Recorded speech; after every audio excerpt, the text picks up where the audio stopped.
1994 through 1997, 9 years old up till 13 years old. This is what this chapter will cover. My mom bought me a Super Nintendo for Christmas when I was in 3rd grade, and I soon became interested in playing Nintendo again. Yet another obsession that resurfaced. I however wasn't as obsessed with Mario this time, but I was very interested in playing video games again. My stepmom was pregnant, and I was about to have a stepsister. I was really excited to have a sister because I wanted to see what it was like to have a younger sister instead of just an older sister. When she had the baby, I thought she was really cute. I was really excited because I thought I was going to be able to boss her around. I wanted to see what it was like to boss someone else around instead of be bossed. However, that never really happened. I wasn't really able to boss her around, but that was alright. I didn't care. I thought my little sister was really cute and really amazing, and it was exciting. My mom found another therapist in Providence, which was better than my last one, to help me. His name was Dr. Sachs. I always laughed whenever anyone said his name. I thought his name sounded funny. I had an appointment usually once every 2 months, where I would talk to him about my various things and struggles that I've dealt with. Several other doctors would often come to the appointment as well to witness. That's what I believed. I didn't really enjoy going to these appointments, and I felt like they were kind of pointless. I, however, now felt like these appointments were a good chance for me to talk about all the things that bothered me. At the time, unfortunately, wasn't really aware that I could have. And if I did, it probably would have helped me. Instead, I thought it was kind of pointless, and I just kind of said whatever they asked. I was aware that there was problems at that time, but I didn't know how to express it. Things bothered me, but I wasn't sure how to express it. Whenever my doctors asked me questions, mine always went blank. I was always not sure how to communicate and express the things that bothered me.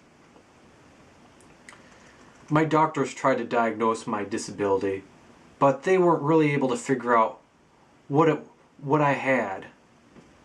They thought I may have had Tourette's because I swore a lot. They also thought I had OCD.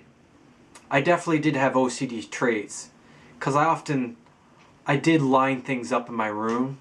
I had to have objects in my room lined perfectly, and I often had to angle my door in a certain direction. If it wasn't, I would feel uncomfortable, and I would have to get up and angle it just the right way. They put me on Prozac. I felt the medication was pointless, and it didn't really help me. The pills only made me feel jittery.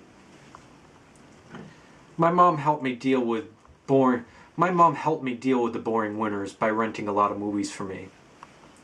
I was kind of picky when it came to movies because I didn't really understand a lot of what the movies were, like the plots. I, however, did find some movies that I liked, and I liked them a lot. I saw the movie Free Willy, and I really loved it. Even though I hated the main actor, I asked my mom to rent that movie several times because I loved looking at the killer whale. The movie was basically about a whale that was free, a killer whale. Eventually, she decided to buy the movie because I liked it so much. The movie Free Willy really made me appreciate whales and dolphins a lot. I started getting obsessed with whales and dolphins. I thought whales and dolphins were very special creatures. I started getting obsessed with whale dolphins when I was in 3rd grade. This is when I watched the movie, and this was when I got interested. I thought they were very beautiful, and I felt bad that they were endangered. I wanted to see a whale in real life very bad. I wanted to touch a whale or dolphin really bad because I thought their skin looked so smooth and I was curious about what their smooth skin felt like to me. I found out that many people have gone to Florida, and there was a place called SeaWorld, where you could actually see killer whales and actually pet dolphins. I thought that was really amazing, and I wish I could have went. I became very depressed because I wanted to go to SeaWorld to see the whales and dolphins and pet the dolphins. I was mainly depressed because many people have got to go there. Many people have been to Florida, to Disney World and SeaWorld, and they had the opportunity to see killer whales and pet dolphins. My parents knew how much I wanted to go to SeaWorld, but they couldn't take me because they couldn't afford it. My mom was barely making money, and my dad's job went out of business. He was an engineer, and he worked for a company called Chamberlain, and it went out of business. I used to get jealous and hate everybody at school who got to go to SeaWorld and pet a dolphin. When I got my classroom picture, I crossed out every person in my class photo who went to SeaWorld. Florida became even more of a place I wanted to go. My interest in whales and dolphins eventually lessened. However, I still always wanted to pet a whale and dolphin, and I still secretly disliked people who said they did.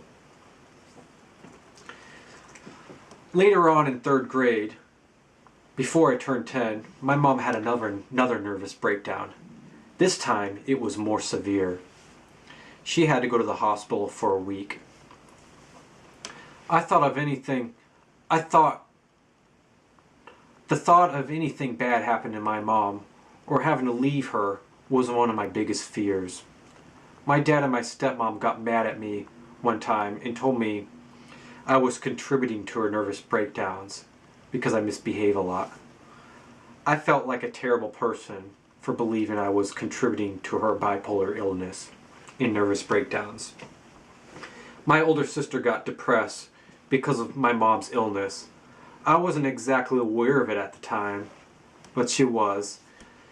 She didn't have any nervous breakdowns after this one, fortunately, but she continued to have a hard time taking care of me and my sister. She continued to take naps, drink, talk to herself sometimes, and even act out of touch, sort of distant.